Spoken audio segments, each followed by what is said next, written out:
Hi guys, good day ulit. Kamusta kayo? At ngayong araw ay sinubukan namin sumakay ng train dito sa Japan. At ang napili naming puntahan ngayon ay ang Namba kasi daw maganda daw rin. At ayan, medyo nalito tayo sa kanilang ticket dahil sunipe natin, nakala natin na parang nasa LRT lang. So, hindi umubra. Yun pala, mayroon pala sa gilid. At ayan na, ang train dumating na. At dyan tayo sasakay guys. Kasama ko rin ulit si Mayor at si Gangan.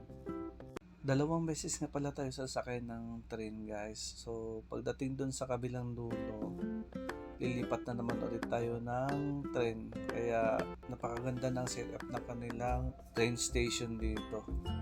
Napakabilis.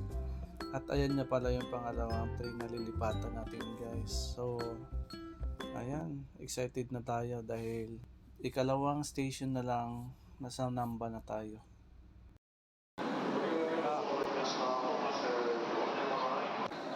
Yeah, naglibo mo yan? Maraming hapon dito. At pagkarating nga pala sa Namba station ay medyo nalito tayo dahil napakaraming exits at medyo nakakahilo. Pero nakalabas na rin naman kami. Sulit talaga. Grabe oh. Dito na kami sa Namba. Saan tayo pupunta dito? At dahil din namin kabisado ang lugar, ayan, naglakad-lakad na lang kami at tinignan namin kung saan yung magandang spot. Isa ang Namba sa pinakasikat na pasyalan dito sa Osaka, Japan. Kaya napakaraming tao.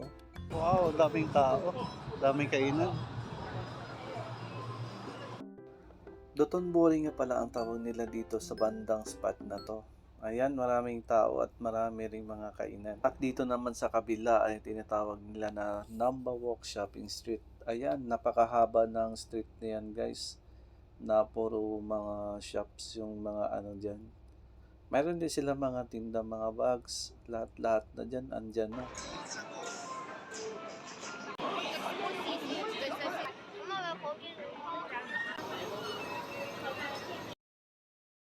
Katapos nga namin mag-ikot-ikot ay nakita namin tong Tonbori River Cruise nila.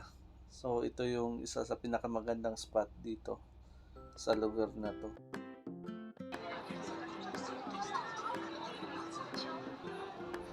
At pagkatapos ay sinimulan na naming baybayin tong Namba Walk Shopping Street.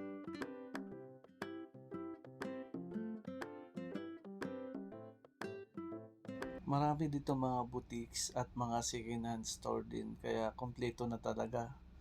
Kaya ayan, napakarami mga foreigner din na pumapasyal dito.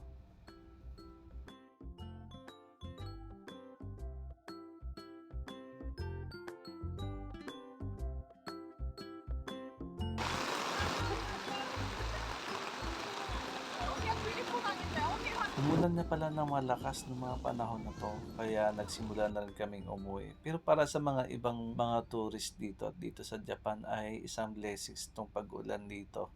At perfect timing para makapagkuha sila ng picture doon sa may mga sikat na eskinita.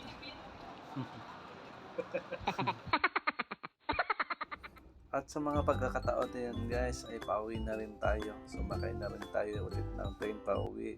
Sobrang sulit ang lakad namin ngayon guys. Kaya till next video na naman. Bye bye. Salamat sa panonood. God bless.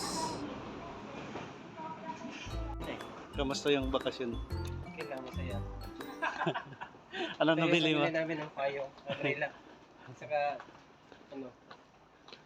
kain-kainin sa labas. Kamusta ang lakad?